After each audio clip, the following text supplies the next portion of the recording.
Ndabaramukije ndabaha n'ikaze muri video y'uyu munsi aho tubandanya n'amavideo yacu, aho uyu munsi tugiye kurabira hamwe ukungene ugwaruka dushobora kuba two kwiteza imbere, kandi kenshi turarira ko tubuze ibi na biriya kandi nivyo rimwe na rimwe. Ariko iyo wegereye umujene nkanje ukamupropoza ko hariho amahera runaka ushobora kuba wo muha, ukamubaza ko afise projet, uwo araheza akakubwira ati ego, ariko naheza ngo ayidondagure projet yiwe kugira ngo yerekane ukungene azokunguka, uzokora ibikorwa objectif yifuza gushikako, ndetse n'igihe projet yiwe izoba mati. Uyu munsi rero tugiye kuganira hamwe ibijanye n'iyi video ivuga ati ni gute nshobora gushika ku buzima bwiza nishimira kandi hariho ibikorwa by'ibanze ntakoze.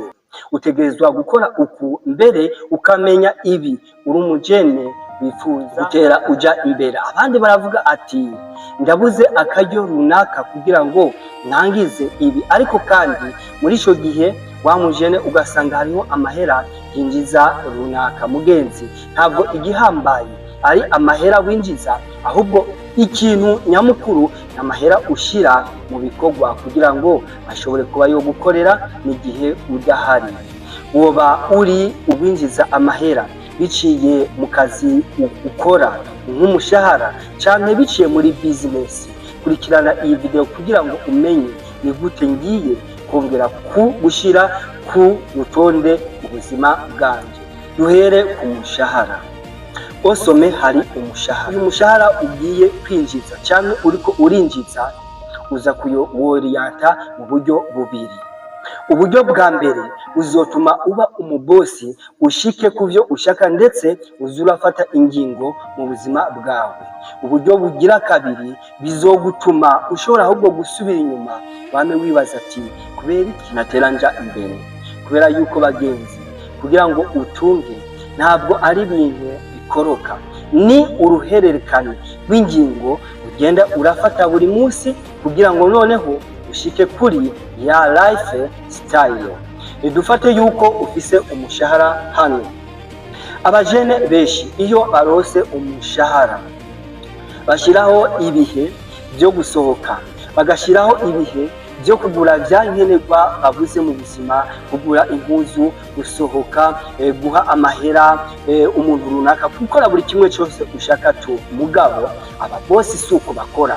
Iyo umubosi incomes canke umushahara salary cy'amahera yinjije amushikiriye mu minwe, ico aca akora aca yerekeza amaso yiwe muri business canke investissement. Muri ico gihe ibyo aza gukora mu nyuma byose biba byaciye muri ryo hinguriro rya business rya investissement, biza gushungurukira kuri lifestyle. Ni hahandi uba ukeneye telefone, uba ukeneye gusohokera ahantu runaka, uba ukeneye ordinateur, uba ukeneye buri kimwe cyose wifuza mu buzima bwawe. Ariko iyo ufise ibyiyumviro bikenye, iyo urose umushahara automatique uca wumva les besoins zitangiye kuza. Nkeneye ipantaro, nkeneye telefone, nkeneye gusohokera hanaha, nkeneye kwereka ko kanaka ndamurenze kubera ko nanje ndafise.